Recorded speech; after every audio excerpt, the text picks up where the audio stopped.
O grito ecoou pelos corredores de mármore como um tiro. As mãos de Marta pararam no meio do movimento de limpar o lustre de cristal. Seu coração batia forte contra as costelas. Ela conhecia aquela voz. Todos na mansão conheciam aquela voz. Era a voz de Vivienne Lancaster, a bilionária de 78 anos que era dona de cada centímetro daquele lugar, incluindo as pessoas que trabalhavam nele. Marta desceu a escada com cuidado, com os joelhos tremendo. 2 semanas. Ela trabalhava ali há exatamente 2 semanas e já sentia que algo estava errado. Terrivelmente errado.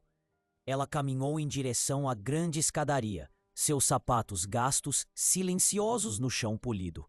Outros funcionários também estavam se reunindo, com rostos tensos de preocupação. O mordomo, o cozinheiro, o jardineiro, todos se moviam como sombras, com medo de fazer barulho. Vivienne estava no topo da escada, seu corpo magro envolto em um roupão de seda que provavelmente custava mais do que o salário anual de Marta. Seu rosto estava pálido, quase cinza, mas seus olhos ardiam com algo sombrio e furioso. Ao lado dela estava um menino pequeno, Theo, 6 anos, com olhos azuis grandes que pareciam grandes demais para seu rosto. Ele parecia aterrorizado. Marta sentiu o estômago revirar. Ela havia se afeiçoado a Theo durante essas 2 semanas. A criança passava os fins de semana na mansão e, ao contrário da avó, sorria quando via Marta. Ele fazia perguntas. Ele ria das histórias dela. Ele a lembrava de alguém em quem ela tentava muito não pensar. Alguém que ela havia perdido 3 anos atrás. A voz de Vivienne rompeu o silêncio como vidro quebrado. Meu colar de diamante sumiu. As palavras pairaram no ar. Ninguém se moveu. Ninguém respiou. Marta sentiu todos os olhos na sala se voltarem para ela. Sua garganta ficou seca. O colar estava no cofre, continuou Vivienne, com a voz trêmula de raiva. O cofre no meu quarto. Apenas 3 pessoas estavam naquele andar esta manhã. Eu, meu neto e ela. Ela apontou um dedo ossudo diretamente para Marta. O tempo parecia ter desacelerado. Marta podia ouvir seu próprio coração batendo forte em seus ouvidos. Ela abriu a boca para falar, mas nenhuma palavra saiu. Quero que ela seja revistada, disse Vivienne friamente. Agora mesmo. E depois quero que ela seja presa. O mordomo deu um passo à frente, desconfortável. Senhora Lancaster, talvez devêssemos... Agora, retrucou Vivienne. Ou você pode se juntar a ela na procura por um novo emprego. Marta finalmente encontrou sua voz. Ela saiu fraca e quebrada. Eu não peguei nada. Eu juro, eu nunca. Mentirosa, sussurrou Vivienne. Vocês são todos iguais. Eu dou a vocês uma chance, um emprego, um salário e é assim que vocês me recompensam? Roubando minha família? Lágrimas queimavam nos olhos de Marta.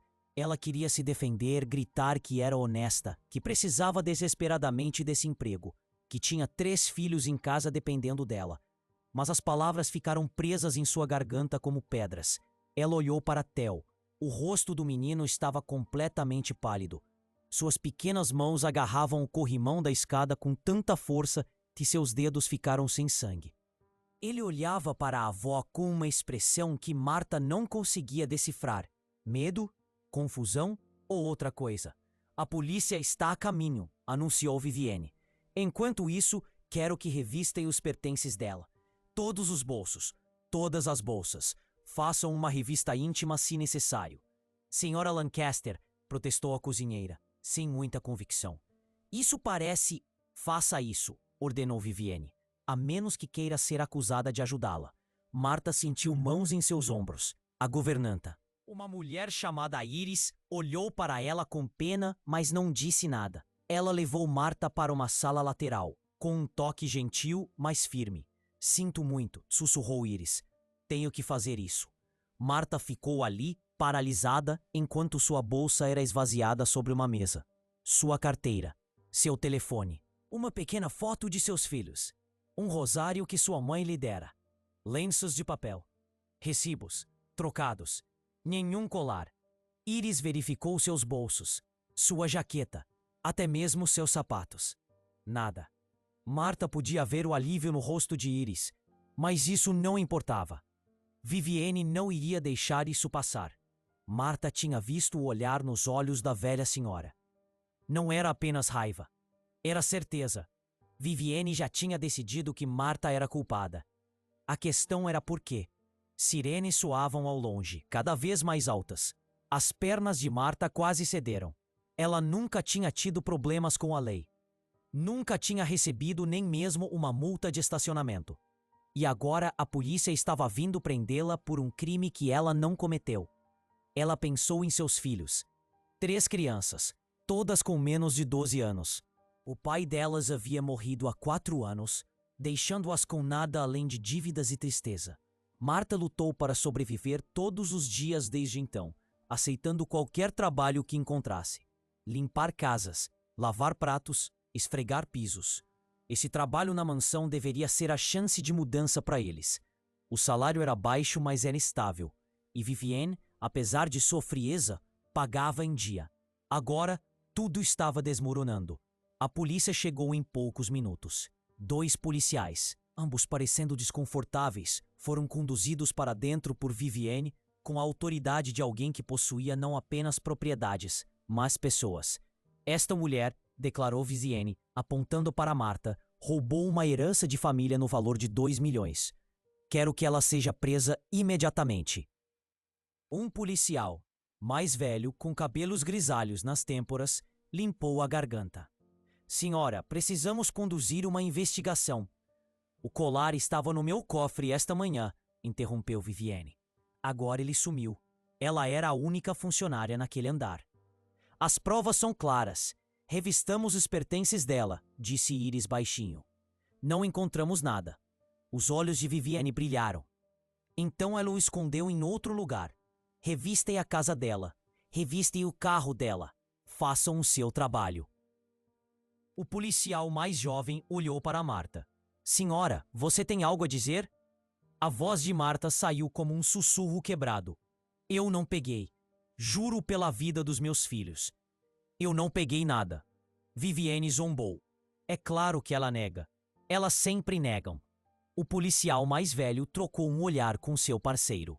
Senhora, ele disse a Viviane, não podemos simplesmente prender alguém sem provas. O rosto de Viviane ficou vermelho. Você sabe quem eu sou? Você sabe quanto eu dou para o departamento de polícia desta cidade todos os anos? Quero que ela seja presa, agora. Ou farei um telefonema e tirarei os distintivos de vocês dois. A sala ficou em silêncio. Marta observou as expressões dos policiais mudarem.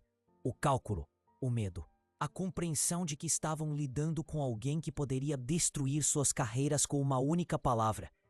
O policial mais velho suspirou. Senhora, disse ele a Marta, você precisará nos acompanhar para interrogatório. Os joelhos de Marta cederam. Iris segurou seu braço, estabilizando-a. Por favor, implorou Marta, olhando para os policiais. Por favor, eu tenho filhos. Eu não fiz isso. Alguém tem que acreditar em mim. Mas ninguém estava ouvindo. Viviane já havia se afastado, vitoriosa. Os funcionários evitavam o olhar de Marta, com medo de serem os próximos. Apenas uma pessoa estava observando. Theo. O menino estava no topo da escada, com lágrimas escorrendo pelo rosto. Sua boca estava aberta, como se ele quisesse dizer algo, mas nenhum som saía. Marta encontrou seus olhos por apenas um segundo, e naquele segundo, ela viu algo que fez seu sangue gelar. Culpa. Não a culpa de uma criança que tinha feito algo errado, mas a culpa de alguém que sabia de algo. Algo importante, algo que poderia mudar tudo. Mas antes que Marta pudesse dizer qualquer coisa, antes mesmo que pudesse processar o que tinha visto, mãos ásperas puxaram seus braços para trás. Você tem o direito de permanecer em silêncio, começou o policial. As palavras se misturaram. A visão de Marta se encheu de lágrimas. Ela olhou para Theo uma última vez, implorando silenciosamente para que ele falasse. Dissesse alguma coisa, qualquer coisa. Mas Viviane já havia puxado o menino para longe, com a mão firme em seu ombro, sussurrando algo em seu ouvido que o deixou ainda mais pálido. E assim, Marta foi levada para fora da mansão algemada, passando pelos outros funcionários que não olhavam nos seus olhos. passando pelo piso de mármore que ela havia esfregado de joelhos, passando pelo lustre que ela havia limpado poucos minutos antes, quando toda a sua vida ainda era normal. As portas da mansão se fecharam atrás dela com um baque pesado e definitivo. Lá fora, as vans das emissoras de TV já estavam se reunindo. Alguém havia dado a dica. As câmeras disparavam. Os repórteres gritavam perguntas. É verdade que você roubou 2 milhões de uma senhora idosa? Há quanto tempo você planejava isso? Você tem algo a dizer à sua vítima? Marta mantinha a cabeça baixa, a vergonha queimando seu peito, mesmo não tendo feito nada de errado. Ela já podia ver as manchetes. Pobre faxineira rouba de empregadora rica. A história se escrevia sozinha. Ninguém acreditaria nela. Ninguém se importaria. Ela não era ninguém. E Vivienne era tudo. Quando o carro da polícia se afastou, Marta deu uma última olhada na mansão pela janela. Lá, na janela do segundo andar, estava Theo. Sua mãozinha estava pressionada contra o vidro, seu rosto marcado por lágrimas. Ele parecia um menino carregando o peso do mundo em seus ombros de 6 anos. E em algum lugar do coração despedaçado de Marta, uma pequena voz sussurrou o que ela já sabia, mas não podia provar. Aquele menino sabia a verdade. A questão era se ele teria coragem suficiente para contá-la. A sala de interrogatório cheirava a café velho e desespero. Marta estava sentada em uma cadeira de metal, com os pulsos ainda doloridos pelas algemas.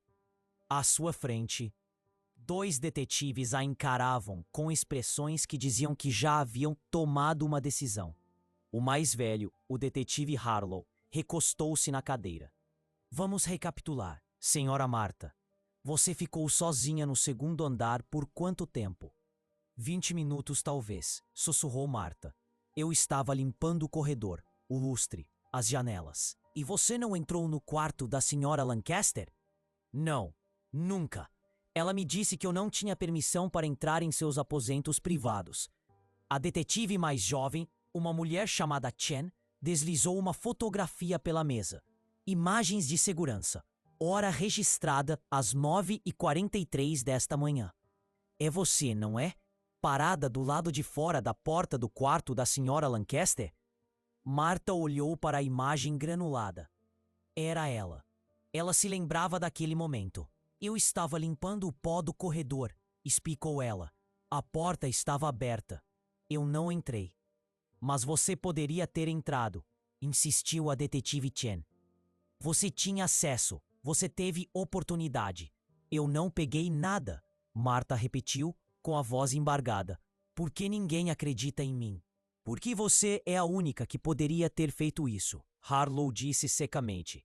O cofre estava aberto. O colar estava lá às 9h30, quando a senhora Lancaster verificou. Às 10h15, ele tinha sumido. Você era a única pessoa naquele andar durante esse intervalo de tempo. Marta sentiu as paredes se fechando. E Theo, o menino, os detetives trocaram um olhar. A criança estava na sala de jogos, no 3º andar, disse Chen. A babá confirmou. Ele nunca esteve no 2º andar, mas Marta o tinha visto. Ela tinha certeza de que o tinha visto perto da escada. Ou tinha. Tudo daquela manhã estava se confundindo. Um pesadelo do qual ela não conseguia. O interrogatório continuou por horas. As mesmas perguntas, repetidas várias vezes. Onde você escondeu? Com quem você está trabalhando? Há quanto tempo você planeja isso? Marta respondeu com sinceridade todas as vezes, mas a verdade parecia não importar. Finalmente, exausta e trêmula, ela foi liberada.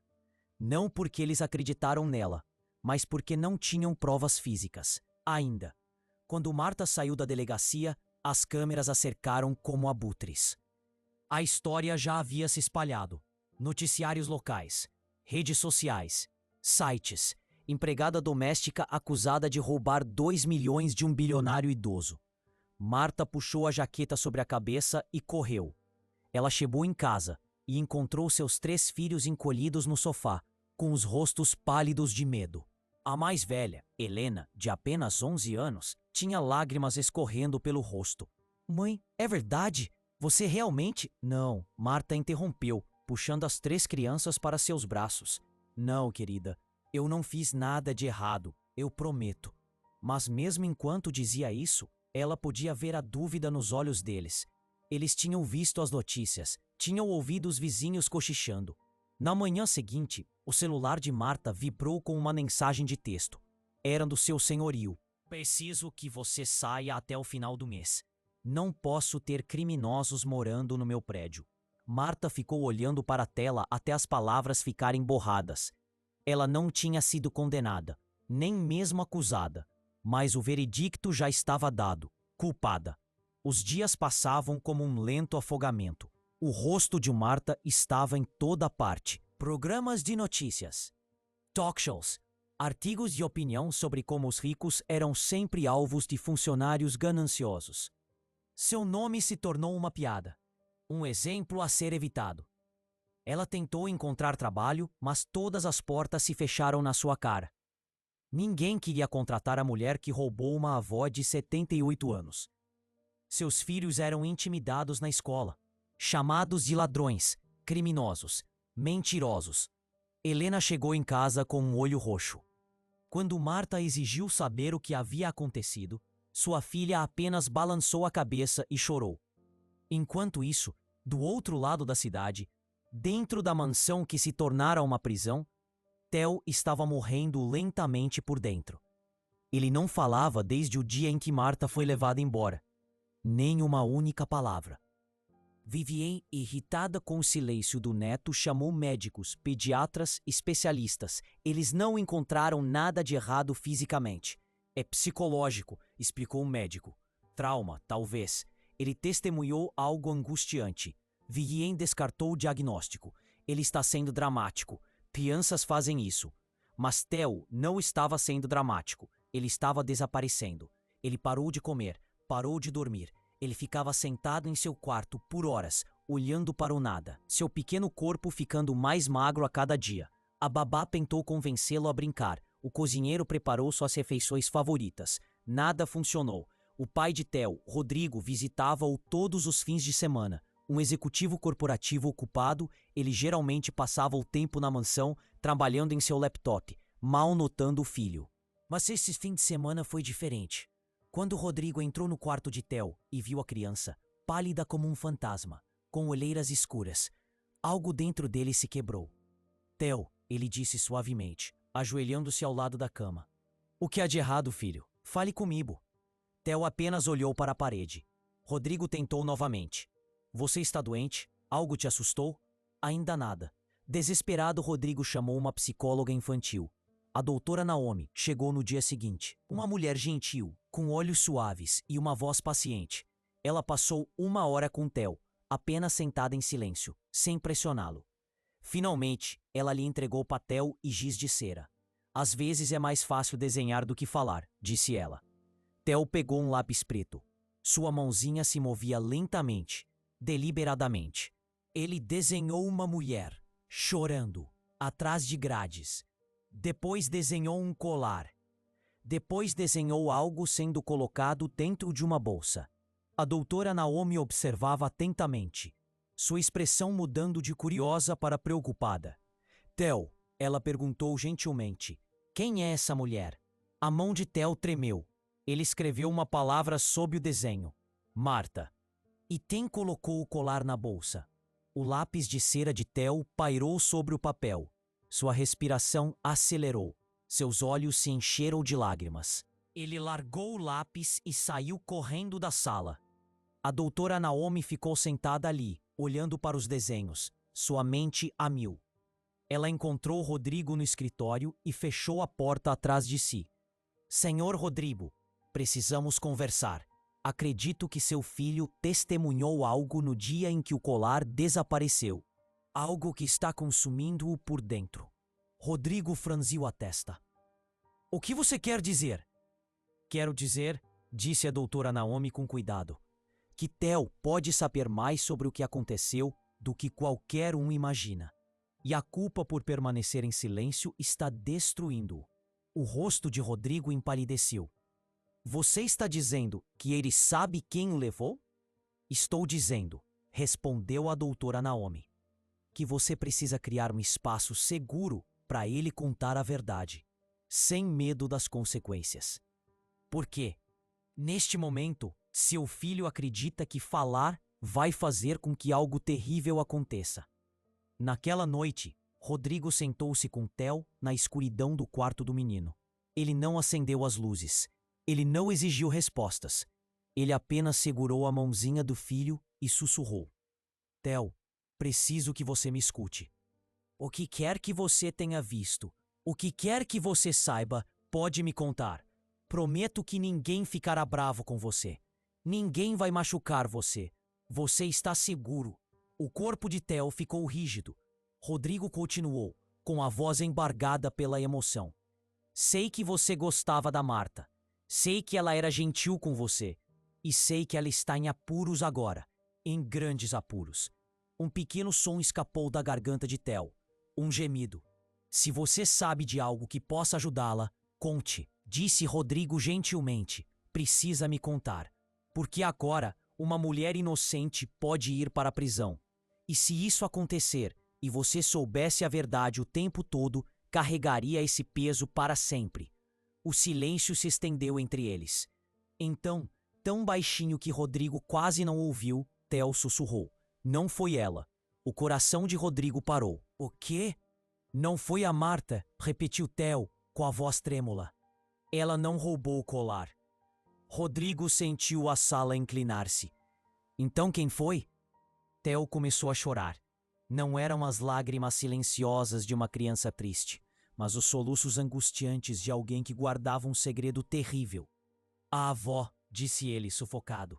Foi a avó que o roubou. As palavras pairaram no ar, como uma bomba que ainda não havia explodido. Rodrigo não conseguia respirar. Não conseguia pensar. Sua mãe? Sua própria mãe? O que você quer dizer? Ele conseguiu perguntar. Como? Theo, ainda chorando, explicou em frases entrecortadas. Eu estava brincando, lá em cima. Ouvi a avó entrar no quarto dela. Espiei pela porta. Ela abriu o cofre, pegou o colar. Então ela foi para o corredor. Marta estava limpando. Ela tinha a bolsa no chão. A avó colocou o colar dentro da bolsa de Marta quando ela não estava olhando. Rodrigo sentiu-se mal. Por quê? Por que ela faria isso? A voz de Theo baixou para um sussurro. Eu perguntei a ela. Depois que Marta foi levada. Perguntei por que ela fez isso. E o que ela disse? Ela disse que Marta estava me roubando, que eu gostava mais de Marta do que dela. Ela disse que precisava me dar uma lição, que pessoas pobres são perigosas, que eu nunca deveria confiar nelas. As mãos de Rodrigo tremiam. E ela disse para você ficar calado? Theo assentiu, infeliz.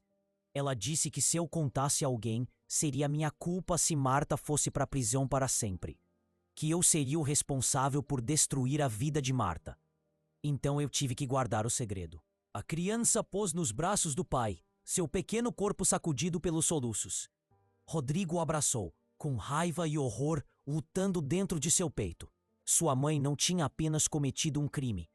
Ela tinha torturado psicologicamente uma criança de 6 anos para encobri-lo. Na manhã seguinte, Rodrigo confrontou Vivienne. Ela estava tomando café da manhã no terraço, lendo as notícias financeiras como se nada estivesse errado. Mãe, precisamos conversar. Vivienne não ergueu os olhos. Seja rápido. Tenho uma reunião às 11. Theo me contou o que aconteceu. Agora Vivienne olhou para cima, com uma expressão indecifrável. Contou o quê? Que você incriminou Marta, que colocou o colar na bolsa dela. O rosto de Vivienne permaneceu perfeitamente calmo. Ela pousou a xícara de café com precisão deliberada. O menino está enganado, disse ela friamente. Ele está confuso, traumatizado talvez, por ter testemunhado a prisão de um criminoso. Ele não está confuso, disse Rodrigo, elevando a voz. Ele viu você. Ele carrega essa culpa há semanas. Isso está destruindo. Vivienne levantou-se com a postura rígida. Abaixe a voz. Os funcionários vão ouvir. Não me importo com quem ouve, gritou Rodrigo. Você destruiu a vida de uma mulher inocente. Você traumatizou seu próprio neto. Por quê? Ciúme? Os olhos de Vivienne brilharam de raiva. Aquela mulher foi inadequada com Theo. Muito familiar, muito afetuosa. Ela estava ultrapassando os limites. Ela estava sendo gentil, rebateu Rodrigo. Algo sobre o qual você claramente não sabe nada. A voz de Viviane tornou-se gelada. Tenha muito cuidado, Rodrigo. Você é meu filho, mas também é meu funcionário. Tudo o que você tem, eu lhe dei. Esta casa, sua posição na empresa, toda a sua vida. Rodrigo olhou para sua mãe como se a estivesse vendo pela primeira vez. Você não vai admitir, vai, mesmo agora. Viviane sorriu friamente. Admitir o quê? Que uma criança de 6 anos acha que viu algo? Que um menino perturbado está tendo fantasias? Ele não está mentindo. Prove, disse Viviane. Leve-o à polícia. Vamos ver até onde o testemunho de uma criança traumatizada vai te levar contra minha equipe jurídica. Rodrigo sentiu o chão tremer sob seus pés. Ela estava certa. Legalmente, o testemunho de uma criança, especialmente uma tão jovem, seria questionado. Destruído. Os advogados de Viviane argumentariam que se tratava de falsas memórias, influência, confusão induzida por trauma. E mesmo que o caso fosse adiante, Viviane tinha conexões, dinheiro, poder. Mas ao olhar para o rosto frio e calculista de sua mãe, Rodrigo percebeu algo. Ele não se importava. Vou procurar a mídia, disse ele baixinho. Vou contar tudo para eles. O sorriso de Viviane desapareceu. Se você fizer isso, destruirá esta família. Nosso nome, nossa reputação. Tudo o que seu avô construiu. Não me importo, repetiu Rodrigo. Uma mulher inocente está sofrendo. Meu filho está sendo consumido pela culpa. E você está aqui me ameaçando, em vez de mostrar um pingo de remorso. A voz de Viviane baixou para um sussurro perigoso. Se você me expor, vou te deserdar. Você vai perder tudo. Sua herança, sua posição. Vou garantir que você nunca mais trabalhe nesta indústria. Então vou trabalhar em outro lugar, disse Rodrigo. Porque não vou deixar você vencer desta vez. Ele se virou para sair. A voz de Viviane o deteve na porta. Você está cometendo um erro. O mundo não se importa com a verdade. Ele se importa com o poder. E eu tenho todo o poder. Rodrigo olhou para sua mãe. Essa mulher que o criou, que lhe ensinou tudo sobre negócios e nada sobre humanidade. Você está errada, disse ele. Poder sem consciência é apenas crueldade, e eu não quero mais fazer parte disso. Ele saiu da mansão, com o coração batendo forte e a mente a mil. Ele não apenas uma necessidade desesperada de consertar as coisas. Ele dirigiu diretamente para o endereço de Marta, encontrado através do relatório policial. O bairro era pobre. Os prédios estavam em ruínas. Crianças brincavam na rua, com roupas gastas e sujas. Rodrigo bateu em uma porta com a pintura descascada. Marta abriu a porta, com o rosto magro e exausto. Quando ela ouviu, o medo brilhou em seus olhos. Por favor, disse ela, com a voz rouca. Por favor, eu não tenho o colar da sua mãe. Não sei onde ele está. Por favor, pare. Eu sei, disse Rodrigo baixinho. Eu sei que você não o pegou. Marta olhou para ele confusa. O quê? Posso entrar? Preciso lhe contar uma coisa. Dentro do pequeno apartamento, com os 3 filhos de Marta observando da porta, Rodrigo se ajoelhou diante da mulher que sua mãe havia destruído. E ele contou tudo a ela. Antes de continuarmos, me diga de onde você está assistindo. Adoraria saber até onde essa história vai chegar. Marta ficou paralisada em seu sofá gasto, olhando para Rodrigo como se ele tivesse acabado de falar em uma língua estrangeira. O que você acabou de dizer? Ela sussurrou. Os olhos de Rodrigo estavam vermelhos, sua voz carregada de emoção. Minha mãe armou para você. Ela pegou seu próprio colar e colocou na sua bolsa. Meu filho testemunhou tudo. As palavras ecoaram no pequeno apartamento. Os 3 filhos de Marta estavam na porta, com os olhos arregalados. Helena, a mais velha, segurou as mãos dos irmãos mais novos de forma protetora. Marta balançou a cabeça lentamente, como se tentasse tirar água dos ouvidos. Não, isso não faz sentido. Por que ela faria isso? Por que alguém faria isso? Porque Theo te amava, disse Rodrigo baixinho. Porque em 2 semanas você deu a ele mais carinho do que minha mãe deu em 6 anos. Ela estava com ciúmes. Se sentiu ameaçada. Então, ela destruiu você para lhe ensinar uma lição sobre confiar em pessoas abaixo da nossa classe social. A mão de Marta voou para a boca. Um som escapou de sua garganta. Algo entre uma risada e um soluço. Ela destruiu minha vida porque um menino gostava de mim? Sim, disse Rodrigo simplesmente. O silêncio tomou conta da sala. Pesado, sufocante. Então Marta se levantou abruptamente, o rosto contorcido de raiva e dor. Saia! Rodrigo piscou. O quê? Saia da minha casa, repetiu Marta, elevando a voz. Você vem aqui com seu terno caro e sua consciência culpada, achando que pode simplesmente me dizer isso e tudo ficará bem? Você tem ideia do que sua mãe fez comigo? Com meus filhos? Lágrimas escorriam por seu rosto, mas sua voz permaneceu forte. Perdi meu emprego, minha casa, minha reputação. Meus filhos são intimidados todos os dias, chamados de ladrões, criminosos. Minha filha chegou em casa com um olho roxo, porque alguém a empurrou escada abaixo e a chamou de lixo. E você quer ficar aqui sentado e explicar o porquê? Estou tentando consertar as coisas, disse Rodrigo desesperadamente.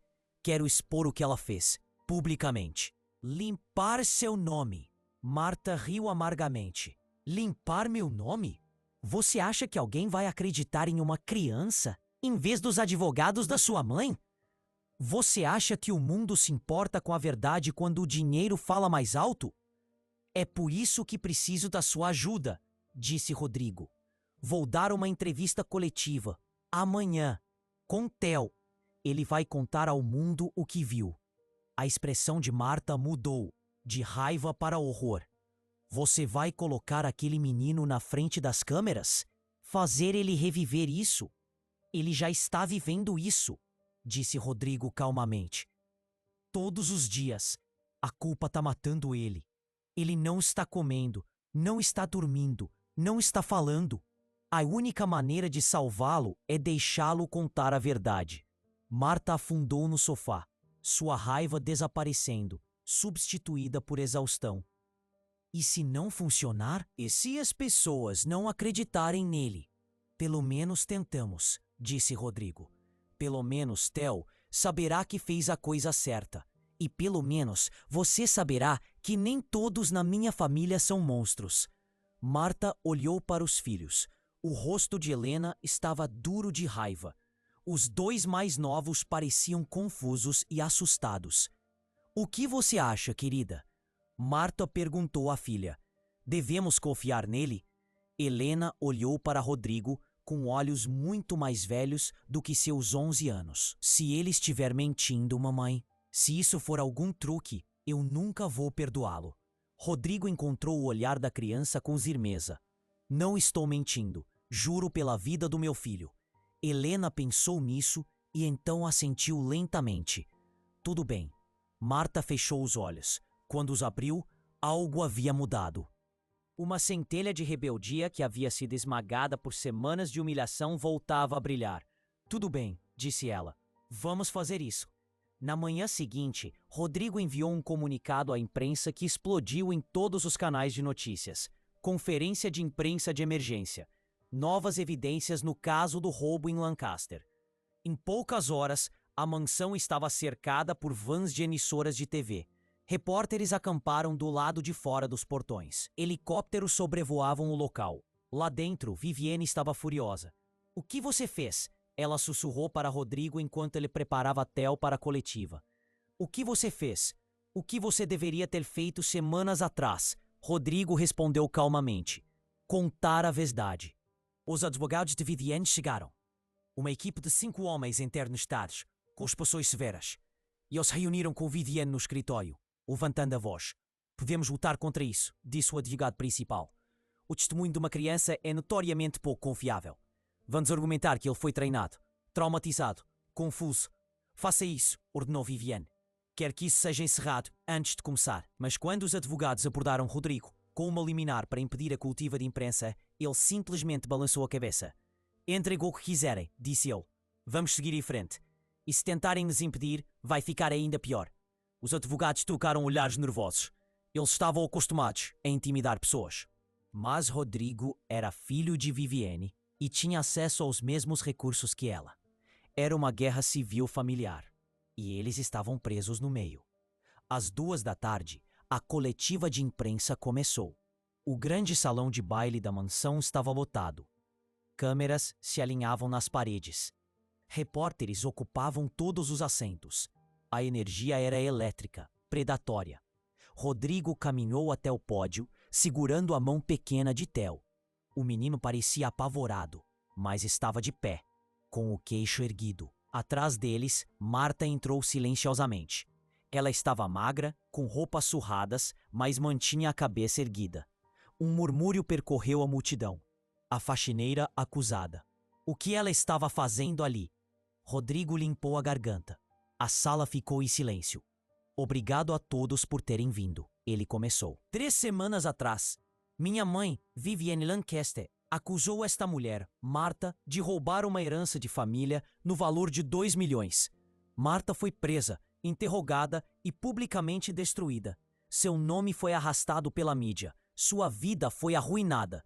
Câmeras dispararam, repórteres se inclinaram para a frente. Mas Marta não pegou aquele colar. Rodrigo continuou. Minha mãe pegou. A sala explodiu. Gritos, perguntas, flashes de câmeras como relâmpagos. Rodrigo levantou a mão para pedir silêncio. Levou vários minutos para o caos se acalmar. Sei como isso soa, disse ele. Sei o que vocês estão pensando. Mas tem uma testemunha. Alguém que viu tudo. Ele olhou para Theo. O menino estava tremendo, mas acenou com a cabeça. Rodrigo levantou para que pudesse alcançar o microfone. Conte a eles, filho, disse Rodrigo gentilmente. Conte o que você me contou. A voz de Theo era baixa e trêmula, mas no silêncio do salão, cada palavra era ouvida. Eu vi a vovó tirar o colar do cofre, disse ele. Ela foi até o corredor. Marta estava limpando. Ela tinha a bolsa no chão. A vovó olhou em volta para ter certeza de que ninguém estava vendo. Então ela colocou o colar na bolsa de Marta. A sala ficou completamente silenciosa. Um repórter perguntou: por que sua avó faria isso? Os olhos de Theo se encheram de lágrimas. Porque eu gostava da Marta. Porque ela era legal comigo. E minha avó ficou brava. Ela disse que Marta estava me roubando dela. Ela disse que tinha que me dar uma lição sobre confiar em pessoas pobres. Mais flashes, mais gritos. A energia na sala mudou de ceticismo para choque. Outro repórter se levantou. Sua avó disse para você ficar calado? Theo assentiu, com lágrimas escorrendo pelo rosto. Ela disse que se eu contasse a alguém, seria minha culpa Marta ir para a prisão. Ela disse que eu seria o responsável por destruir a vida dela. Então, eu não contei.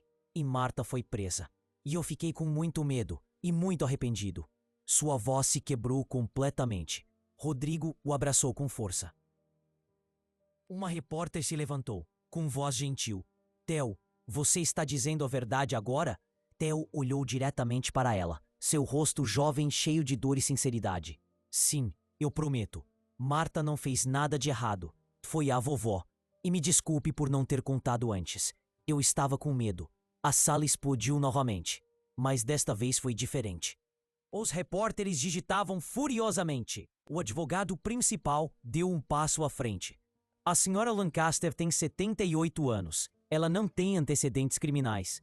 A sugestão de que ela cometeria tal ato é ridícula. Esta criança foi claramente influenciada. Então prove isso, disse Rodrigo friamente.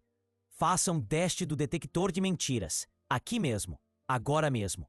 Vocês dois, meu filho e seu cliente. Vamos ver quem está dizendo a verdade. O rosto do advogado empalideceu. Não precisamos provar nada. O ônus da prova recai sobre, porque você sabe que ela vai falhar, interrompeu Rodrigo. Você sabe que meu filho está dizendo a verdade e está apavorado. Um repórter gritou uma pergunta. Senhora Lancaster, por que você acusou Marta se sabia que ela era inocente? Vivienne cerrou os dentes. Eu não sabia de nada. O colar tinha sumido. Ela era a única pessoa com acesso. Eu não era a única pessoa, disse Marta baixinho. Todos se viraram para olhar para ela. Era a primeira vez que ela falava. Marta deu um passo à frente, com a voz firme apesar do medo. Theo estava lá. Você estava lá. O tempo todo em que gritava que eu tinha roubado de você. Você sabia a verdade. Você viu quando fui presa. Você viu quando fui humilhada. Você sabia que eu tinha 3 filhos dependendo de mim. E você não se importou. Os olhos de Viviane brilharam. Você foi inadequado com meu neto. Você ultrapassou seus limites. Você precisava ser lembrado do seu lugar. Lá estava, a confissão. Não direta, mas quase. A sala explodiu. Câmeras avançaram. Perguntas foram gritadas de todas as direções. Então, você admite que a incriminou? Gritou um repórter. Não admito nada, retrucou Viviane. Essa mulher era... Você acabou de dizer que ela precisava ser lembrada do seu lugar, interrompeu outro repórter. Isso soa como um motivo para incriminar uma pessoa inocente. O advogado de Viviane agarrou seu braço, tentando puxá-la em direção à porta. Não diga mais nada. Estamos indo embora. Mas Viviane soltou o braço. Seu controle havia desaparecido, substituído pela raiva. Ela era uma serva, gritou Viviane. Uma ninguém. E ousou pensar que poderia substituir-me no afeto do meu próprio neto.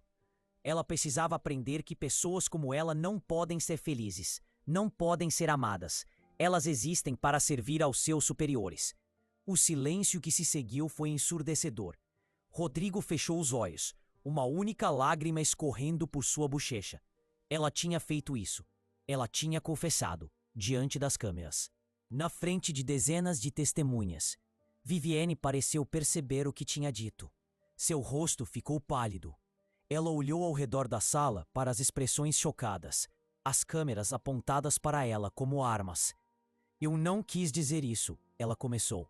Eu estava falando com raiva. Mas era tarde demais. O estrago estava feito. Um detetive que estava parado em silêncio no canto deu um passo à frente.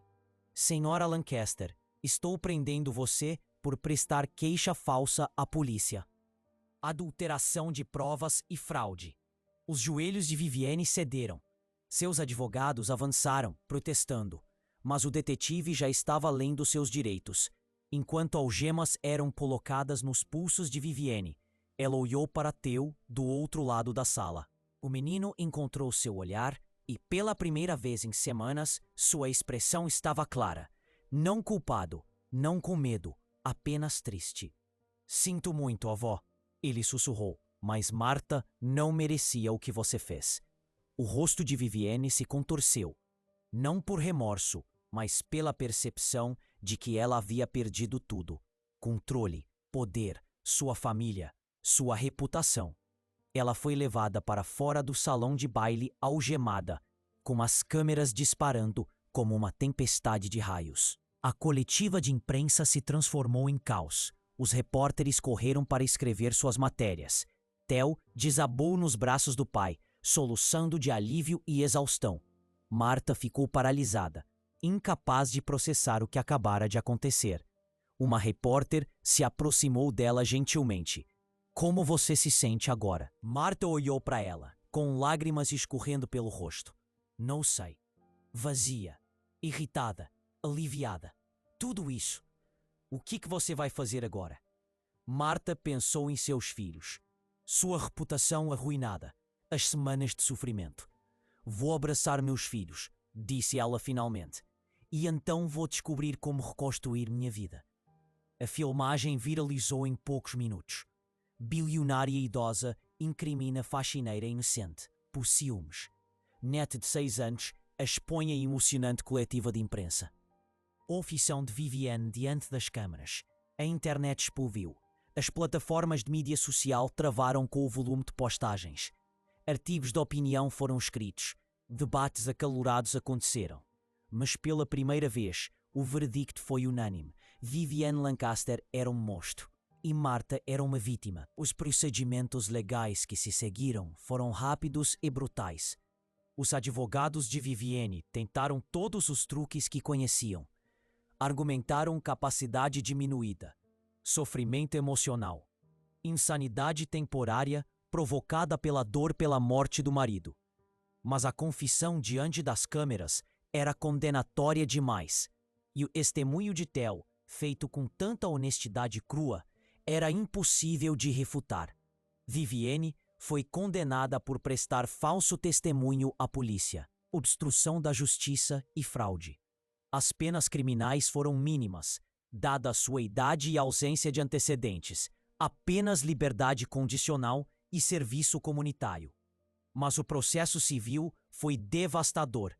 Marta processou-a por difamação, sofrimento emocional, perda de rendimentos e danos. O júri, indignado com o que tinha visto nas notícias, concedeu-lhe 5 milhões em indemnização por danos e outros 10 milhões em indemnização punitiva. A equipe jurídica de Vivienne recorreu, mas a pressão pública era muito intensa. Eles chegaram a um acordo extrajudicial no valor total de 8 milhões. Era mais dinheiro do que Marta jamais imaginou ter em toda a sua vida. Mas o dinheiro não podia apagar o que havia acontecido. Não podia devolver-lhe as semanas de humilhação. Não podia curar o trauma de seus filhos. Não podia devolver a inocência que havia sido roubada de todos eles.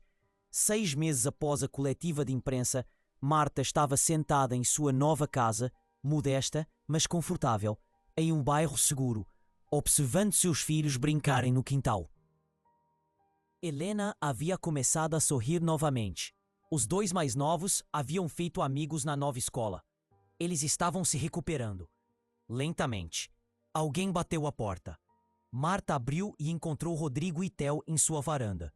Desculpe por vir sem avisar, disse Rodrigo. Mas Theo perguntou se poderia vê-la, se tudo bem. Marta olhou para o menino. Ele havia ganhado peso, as olheiras haviam desaparecido, mas ainda havia tristeza em sua expressão. Claro, disse ela, afastando-se. Entrem. Eles se sentaram na sala de estar. Um silêncio constrangedor se estendendo entre eles. Finalmente Theo falou, com voz baixa. Desculpe, Marta, por não ter contado antes, por ter deixado você se machucar. O coração de Marta se partiu. Ela se ajoelhou na frente dele, segurando suas pequenas mãos nas suas. Theo, me escute. Você tinha 6 anos, estava com medo. Sua avó ameaçou você e fez você acreditar em coisas terríveis. Nada disso foi culpa sua. Mas se eu tivesse sido mais corajoso, você foi a pessoa mais corajosa em toda essa história, Marta interrompeu. Você contou a verdade mesmo estando apavorado. Você me salvou. Você entende isso? Você me salvou. Os olhos de Theo se encheram de lágrimas. Você me perdoa? O puxou para um abraço apertado. Não há nada a perdoar, meu querido. Absolutamente nada. Theo se agarrou a ela, chorando em seu ombro, liberando meses de culpa e medo. Rodrigo observava, com os olhos marejados. Obrigado, disse ele baixinho, por ser gentil com ele, por não nos odiar. Eu não te odeio, disse Marta. Você fez a coisa certa no final. Isso também requer coragem. O que aconteceu com sua mãe? Marta perguntou com cuidado. A expressão de Rodrigo ficou sombria. Ela está em liberdade condicional, morando sozinha na mansão. A maioria dos funcionários pediu demissão. Os amigos a abandonaram. Ela tentou entrar em contato com Theo, mas eu não permito, a menos que ela conclua uma terapia séria e mostre remorso genuíno. Ela mostrou? Não, disse Rodrigo baixinho. Ela ainda acredita que estava certa, que Theo e eu a traímos. Marta balançou a cabeça tristemente. Algumas pessoas nunca aprendem. Rodrigo levantou-se para sair, mas hesitou. Eu criei uma fundação para pessoas injustamente acusadas de crimes. Assistência jurídica, serviços de apoio. Gostaria que você fizesse parte do conselho, se estiver interessada. Marta piscou, surpresa. Eu? Você entende como é ser impotente diante da injustiça, disse Rodrigo. Sua voz é importante, sua experiência é importante. Marta pensou sobre isso, sobre transformar sua dor em propósito, sobre ajudar outras pessoas que sofreram como ela. Tudo bem, disse ela, eu aceito. Depois que eles saíram, Marta ficou parada na porta, observando Theo acenar para se despedir da janela do carro. Ela pensou no menino que havia perdido 3 anos atrás, o filho que teria 9 anos agora. O vazio em seu coração que nunca seria totalmente preenchido. Theo não poderia substituí-lo. Nada poderia. Mas talvez, apenas talvez, ela pudesse honrar seu filho perdido amando os outros, mostrando bondade mesmo quando o mundo era cruel, escolhendo o perdão em vez da amargura. Naquela noite, Marta reuniu seus 3 filhos ao redor da mesa de jantar. Não era nada sofisticado. Comida simples, ambiente humilde, mas era deles. Helena olhou para a mãe. Vamos ficar bem, mamãe. Marta sorriu, e pela primeira vez em meses, era um sorriso genuíno. Sim, querida, vamos ficar bem. Porque no final, a justiça prevaleceu. Não porque o sistema funcionou, pois quase não funcionou, mas porque um menino foi corajoso o suficiente para dizer a verdade. Porque um pai estava disposto a sacrificar tudo pelo que era certo. E porque uma mulher que estava destruída encontrou forças para se reerguer. 3 anos depois, a fundação que Rodrigo criou, chamada The Truth Project, ajudou mais de 200 pessoas injustamente acusadas de crimes. Marta trabalhava lá em tempo integral, usando o dinheiro do acordo para se sustentar enquanto dedicava sua energia a ajudar outras pessoas. Theo, agora com 9 anos, visitava regularmente. Ele e Helena se tornaram próximos, como irmãos. As crianças mais novas o adoravam. Vivienne tentou entrar em contato com eles várias vezes. Cartas, e-mails, mensagens por meio de advogados. Todas foram ignoradas. Ela cumpriu sua liberdade condicional, participou da terapia determinada pelo tribunal e escreveu o que alegou ser uma carta de desculpas. Mas Rodrigo e Theo não estavam prontos. Talvez nunca estivessem. Porque algumas traições são muito profundas. Algumas feridas nunca cicatrizam completamente. Numa tarde de sábado, Marta estava a trabalhar no escritório da fundação quando Theo chegou com Rodrigo. O menino trazia algo consigo, uma pequena caixa embrulhada em papel. O que é isso? Marta perguntou, sorrindo. Theo abriu a caixa. Dentro havia um colar simples de prata com um pingente em forma de coração. Guardei a minha mesada, disse ele timidamente. Queria lhe dar algo. Porque você me deu tanto. Os olhos de Marta se encheram de lágrimas. Theo, você não precisava. Eu sei, disse o menino. Mas eu queria. Você me ensinou o que é a bondade. A bondade verdadeira. Não aquela falsa que as pessoas usam para controlar você. Marta se ajoelhou, deixando-o colocar o colar em seu pescoço. É perfeito, sussurrou ela. Obrigada. Theo a abraçou com força. Obrigado por não me odiar. Nunca, disse Marta com veemência. Nunca, nunca, nunca. Enquanto observava Theo correr para brincar com Helena, Rodrigo se aproximou. Ele está indo bem, observou Marta. Graças a você, disse Rodrigo. Você lhe deu permissão para se perdoar. Todos nós precisamos disso às vezes, respondeu Marta. Eles ficaram juntos em um silêncio confortável, observando as crianças rirem e brincarem. Você já se arrependeu? Rodrigo perguntou baixinho. De ter feito a coletiva de imprensa? De ter exposto tudo? Marta pensou sobre isso. Sobre a dor, o circo na mídia, a longa batalha judicial. Mas ela também pensou nas pessoas que a fundação havia ajudado, nas famílias reunidas, nos inocentes libertados, na mudança que estavam criando no sistema. Não, ela disse finalmente, porque sofrer sem propósito é apenas dor. Mas sofrer que leva à mudança. Isso é transformação. Rodrigo assentiu. Você é uma mulher notável, Marta. Ela riu baixinho. Sou apenas alguém que se recusou a ficar abatida quando o mundo tentou me esmagar. Essa é a definição de notável, disse Rodrigo. Enquanto o sol se punha através das janelas do escritório, lançando uma luz dourada pela sala, Marta tocou o colar em seu pescoço. Ela pensou em Vivienne, sozinha em sua mansão, cercada por riquezas, mas isolada por sua própria crueldade. Ela pensou na escolha que todos enfrentam quando são injustiçados. Tornar-se amargo ou tornar-se melhor.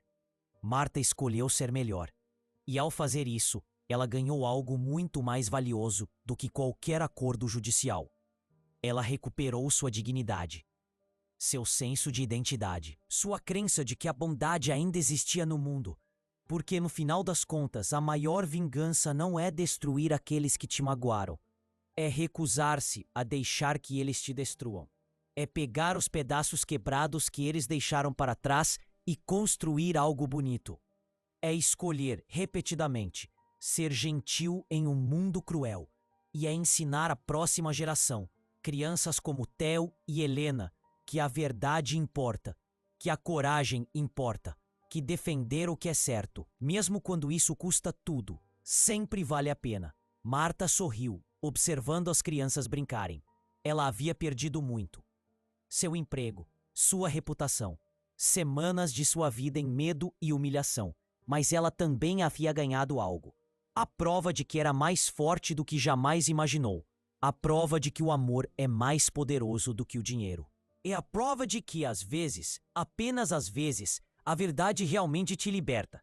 O colar de prata refletia à luz um coração simples brilhando em seu peito. Uma lembrança de que, mesmo nos momentos mais sombrios, a bondade deixa uma marca. E essa marca, ao contrário das cicatrizes da crueldade, nunca desaparece. Ela só fica mais brilhante com o tempo. E se você ficou comigo até o final, basta saber o que é. Deixe um comentário dizendo o que achou da história e que tipo de histórias você gostaria de ouvir mais. Muito obrigada por estar aqui. Vejo você na próxima.